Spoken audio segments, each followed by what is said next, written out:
Yo, yo, yo, what's going on, guys? Hope you're all having a good weekend. Hope you're all having a good day today. So, let's go ahead and talk about buying some collections, because I recently just bought some expensive collections over the past week, I would say. I recently got this collection that I'm looking at right now on my desk. I just got this in the mail, and I'm pretty excited to sort through it, and I wanted to go ahead and just sort through it with you guys and just show you guys what I got. But most of it is Sword and Shield. Most of it's a lot of Sword and Shield singles, some 151 cards that are in there as well. But we're gonna go ahead and go through those really quick and show you guys what cards I got.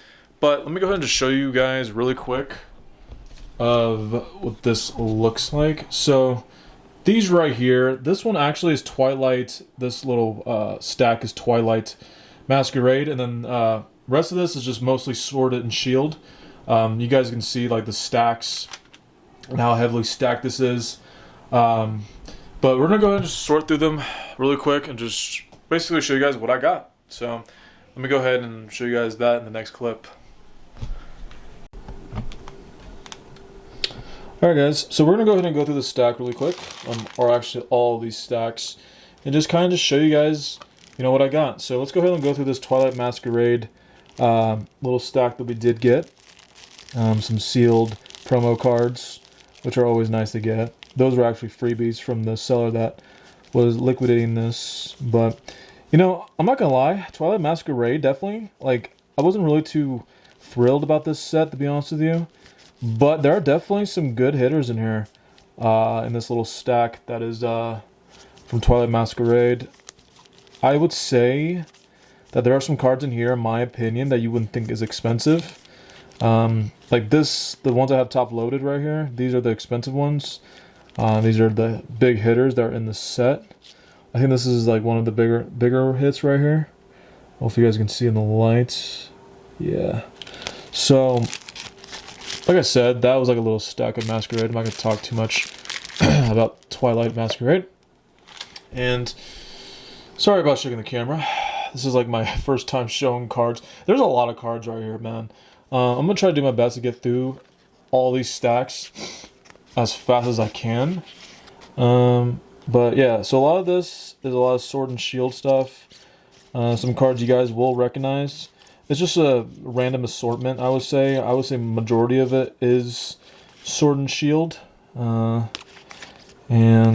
yeah, I definitely, looking through the Sword and Shield assortment of cards definitely is bringing some nostalgia. Even though this is not that old.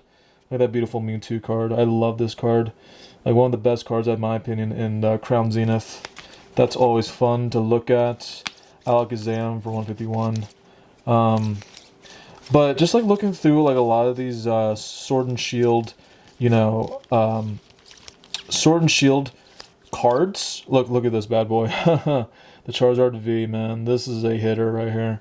This card, literally 6 months ago, was like $100. Now it's up to $200. So this right here is the big one. I love this card. It's a beautiful alternate art. And another great one, Arceus V-Star from Crown Zenith. So yeah. Like I said, Sword and Shield. It's starting to feel like I'm already getting a lot of nostalgia from Sword and Shield. There's just even though it's not that old of a block, nonetheless, still, when I look at Sword and Shield cards, it's I remember the vibes, I would say, the Sword and Shield vibes back in the day, before, this stuff blew up. We got some, most of the stuff is kind of, oh, here we go. We got some decent cards, Vaporeon, Flareon, but, yeah, like I said, the Sword and Shield era right now is blowing up. And it's just fun to see, these cards explode in value, especially right now. I guess we are definitely in a bull market for Sword and Shield. And it's just cool to see how a lot of these cards have appreciated so much on the market. And I know a lot of people that are investors are probably saying, well, why the hell am I buying so much Sword and Shield, singles right now? Because right now, in an investment standpoint, this is a very bad investment right now because there's a lot of upside risk, which is true. There's a lot of upside risk of buying the top of the markets, basically, if this is the top of the market for a lot of these cards. It's kind of a bad idea to do that. And the thing is that I am not a long-term investor. I'm a flipper. So I'm constantly, flipping through and going through a lot of cards, and just rinsing and repeating the process of, this is actually one of my favorite cards in Scarlet and Violet. But I'm a flipper, so, getting a Sword and Shield lot like this is actually going to be beneficial if I'm going to go ahead and just flip it right away, get a quick flip.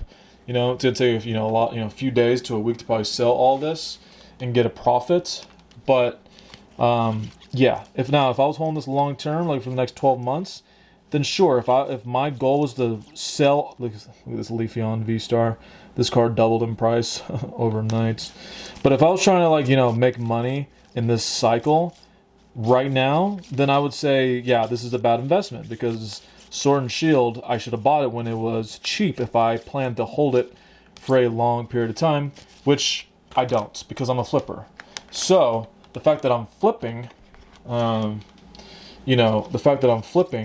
that's my whole business model, because most business models are basically you buy something low and you sell something, I don't know why this is stuck. Whoops. Okay. You buy something low and you sell it high. And you're constantly doing that, through more inventory that comes into your, or more product that comes through your inventory. And that's basically how most business models function in traditional business. So, yes, in a standpoint of long-term investing, this is definitely not a good investment if I kept this long-term. However, I plan to get rid of all this in the next week or two. Here's the Miriam. This is the top of the card for Sword and Shield. Not Sword and Shield.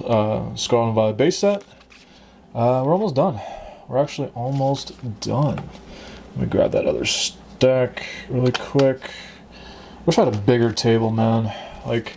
Once this business grows to be even bigger, or I don't know why this is blurry. There we go.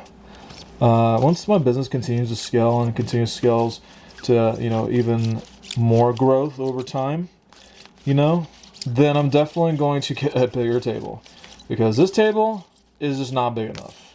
I mean, I've already invested in a table for my inventory, and right away, guys, it's already, it looks like I'm gonna have to get another table, because I can't fit all this stuff onto that table. So it's gonna be tough going forward to get more space, and just continue to scale this. But I will find a way. I will find a way to. There's a lot of Pikachu cards from 151. That's pretty much it. So, anyways, like I said, I'm gonna find a way to continue to grow my space and to get more inventory, because the more inventory I have, the more I'm able to sell, the more long-term profits I'm able to gain from. Let me go ahead and turn my camera around. Over time as a business. So let me go ahead and just close out with a few words of wisdom, I would say. I have this camera on my tripod, so I'm gonna go ahead and just regurgitate the information that I've already said on this channel. And basically, if you want to start a Pokemon business, if you want to start, investing in Pokemon, there's no better time to do it now. Even if you have no really good knowledge, I would say, about the sets, the cards. If you've been out of Pokemon for 10 years, you have no idea how modern cards are, because it's definitely a lot different than it was 10 years ago. Even what? I mean, Sun and Moon is definitely a little similar to Sword and Shield as far as full arts, alternate arts, and everything like that. But definitely the past 10 years. 10 years is definitely a long time of being out of the I guess hobby. But nonetheless, just start, man. Just start. If you don't have money to start this stuff, whatever collections you have in your closets or in your inventory, whatever the case may be, just sell it. Sell it, man. Sell it on Facebook Marketplace locally, right? Or you can do it on eBay, right? It's a good way to get, you know, a lot of good practice in with your own inventory. You know, you got to understand, like, if you want to get involved in this hobby and you want to make money, you know, you definitely have to just start somewhere, dude.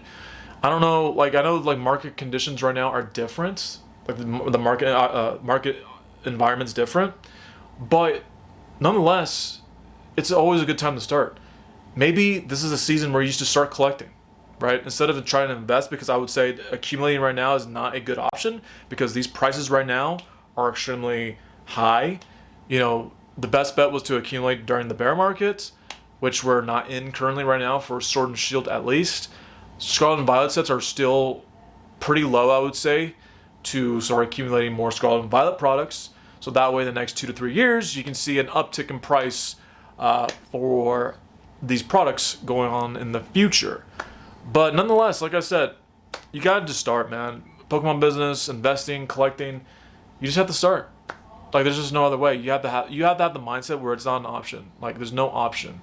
You're gonna find a way to start collecting, start a business, or start investing. You just have to start. So, like I said, I did not start off with buying $3,000 worth of cards. I did not. My very first collection that I ever bought from somebody was like $100. I bought a $100 collection. My very first collection that I bought off of somebody, and the profit margin wasn't that good, but it was good practice to get. It was good to get my feet wet and understand how to negotiate with people. You know, how to do the whole process of gaining a collection from somebody else. So, you know, it took me a long time to build up to the point where I can start buying, you know, $3-4 grand worth of Pokemon cards. I continue to grow. Eventually, I will start buying collections that are in the 5-figure range, right? Trust me, there are collections out there where people are selling it for 5 figures, okay? That's going to be the high-end graded cards, you know, high-end raw singles, you know, probably some sealed product. So eventually, I'm going to get to that point where I start buying 5-figure worth of collections off of people. So right now, I'm able to buy $3-4 grand worth of stuff. And it takes a while to get up there. It took me about almost 2 years at this point to build up to that type of capital, I would say.